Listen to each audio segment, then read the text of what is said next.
Selamat siang Ibu dan teman-teman, perkenalkan nama saya Wendalina Purba dengan NIM 0320211094. Saya dari Prodi Nerd 1. Di sini saya ingin menjelaskan anatomi fisiologi sistem perkembangan. Nah, sebelum saya menyebutkan dan menjelaskan apa-apa saja anatomi dan fisiologi daripada sistem perkembangan, saya akan menjelaskan sedikit apa itu sistem perkembangan. Sistem perkembangan merupakan organ vital yang berperan dalam ekspresi dan eliminasi sisa sel metabolisme tubuh, dan dalam keseimbangan dan mereabsorpsi air dan substansi terlarut di dalam darah, serta mengeliminasi setiap substansi yang tidak dibutuhkan oleh tubuh. Nah, saya akan menjelaskan fungsi dari sistem perkembangan. Yang pertama, fungsinya adalah meregulasi volume darah dan tekanan darah dengan mengeluarkan sejumlah cairan ke dalam urin dan melepaskan eritropoietin serta melepaskan renin. Yang kedua itu menstabilkan pH darah dengan mengontrol jumlah keluarnya ion hidrogen dan ion bikarbonat ke dalam urin. Yang ketiga, menghemat pengeluaran nutrisi saat pembuangan nitrogen atau urea dan asam urat. Kemudian saya akan menjelaskan organ sistem perkembangan terdiri dari yang pertama ginjal, kedua ureter, ketiga kandung kemih, keempat uretra. Baiklah, saya akan menjelaskan yang pertama itu ginjal. Ginjal adalah organ saluran kemih berbentuk seperti kacang dengan sisi cekungnya menghadap ke medial, terletak di rongga retroperitoneal bagian atas. Cekungan ginjal disebut dengan hilus renalis. Ukuran dan berat ginjal tergantung pada jenis kelamin serta umur. Ginjal pria relatif lebih besar daripada ginjal wanita. Ukuran ginjal orang dewasa sekitar 11,5 cm dengan lebar 6 cm, berat 120 sampai 170 gram. Ginjal terletak di sekitar vertebra torak 12 sampai lumbal ketiga. Ginjal kiri lebih besar dari ginjal kanan, dan pada umumnya ginjal pria lebih panjang dari ginjal wanita. Ginjal terbungkus oleh jaringan ikat kapsula renis tipis yang melekat pada parenkim ginjal. Dalam setiap ginjal terdapat nefron yang berjumlah kurang lebih 1 juta nefron ginjal. Ginjal terbagi menjadi dua bagian. Yang pertama korteks, yang dimana korteks ini terletak superficial dan terdapat berjuta nefron. Nefron yang dimaksud adalah unit terkecil daripada ginjal. Yang kedua itu medula. Medula terletak lebih profundus, banyak terdapat ductuli atau saluran kecil yang mengalirkan ultrafiltrasi urin. Kemudian saya akan menjelaskan apa saja fungsi daripada ginjal. Yang pertama, mengatur volume air di dalam tubuh. Yang kedua, mengatur keseimbangan osmotik dan ion. Yang ketiga, mengatur keseimbangan asam basa. Yang keempat, mengekspresikan sisa daripada metabolisme. Baiklah teman-teman sekalian, saya akan menunjukkan gambar daripada ginjal. Ini dia teman-teman, ginjal kita. Organ selanjutnya adalah ureter. Ureter adalah organ yang berbentuk tabung kecil yang berfungsi mengalirkan urin dari pielum ginjal ke kandung kemih. Setiap ureter pada orang dewasa memiliki panjang kurang lebih 20-30 cm dengan diameter 1,7 cm. Ureter terletak di sekitar organ-organ di perut dan pinggul kita.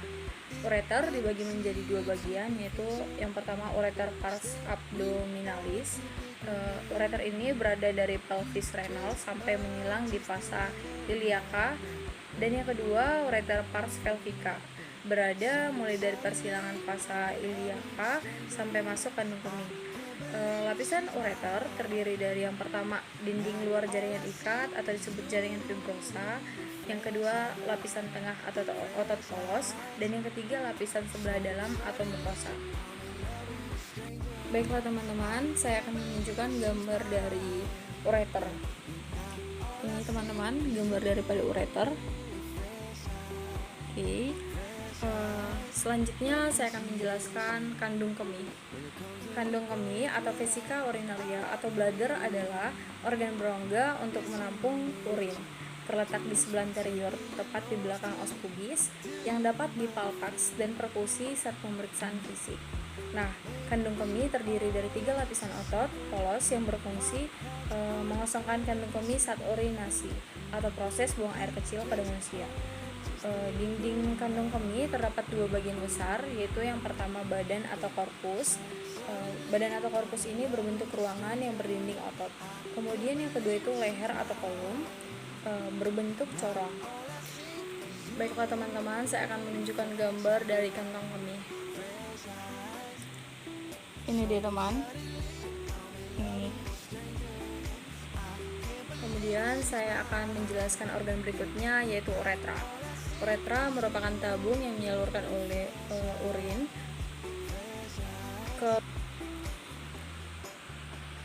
keluar ke kandung kemih. Ada 2 sphincter uretra, yaitu yang pertama sphincter eksterna, ada di batas uretra anterior dan posterior, yang terdiri dari otot polos yang diatur saraf simpatetik. Kemudian yang kedua sphincter interna, terdiri atas otot bergaris yang diatur sistem saraf somatik. Ada perbedaan panjang saluran uretra pada pria dan wanita. Yang pertama, panjang uretra pada pria dewasa antara 23 sampai 25 cm yang juga berfungsi sebagai saluran reproduksi. Sedangkan panjang uretra wanita antara 3 sampai 5 cm. Uretra pada wanita terletak di belakang simfisis pubis, miring sedikit ke arah atas. Salurannya dangkal dari orifisium uretra eksterna. Baiklah teman-teman, saya akan menunjukkan gambar daripada uretra. Ini dia teman, uretra yang saya jelaskan tadi.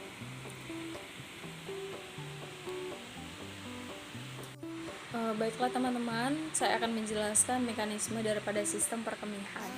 Mekanisme sistem perkemihan merupakan sebuah proses pembentukan urin yang terjadi di ginjal, yaitu di bagian nefron. Di ginjal ini terjadi 3 tahap, yaitu yang pertama filtrasi, yaitu penyaringan darah dari protein dan sel-sel darah. Filtrasi ini terjadi di bagian glomerulus. Di sini teman-teman. Dan di glomerulus ini akan menghasilkan urin primer. Selanjutnya masuk pada tahap reabsorpsi, yaitu penyerapan kembali zat-zat yang masih dibutuhkan oleh tubuh. Proses ini terjadi di tubulus contortus. Di sini dia teman-teman, tubulus contortus. Dan disinilah terbentuk urin sekunder. Selanjutnya urin sekunder ini masuk ke tahap yang berikutnya, yaitu agumentasi, yaitu pengendapan kembali zat-zat yang tidak dibutuhkan lagi oleh tubuh. Ini terjadi di tubulus contortus. Di sini dia teman, tubulus contortus distal. Dan disinilah terjadi urin sesungguhnya terbentuk. Kemudian bergerak ke tubulus collectivus. Ini dia teman-teman. Kemudian urin bergerak menuju kandung kemih melalui ureter. Setelah itu kandung kemih yang ada di dalam tubuh dikeluarkan melalui uretra. Sekian penjelasan dari saya mengenai sistem perkemihan. Terima kasih dan selamat siang.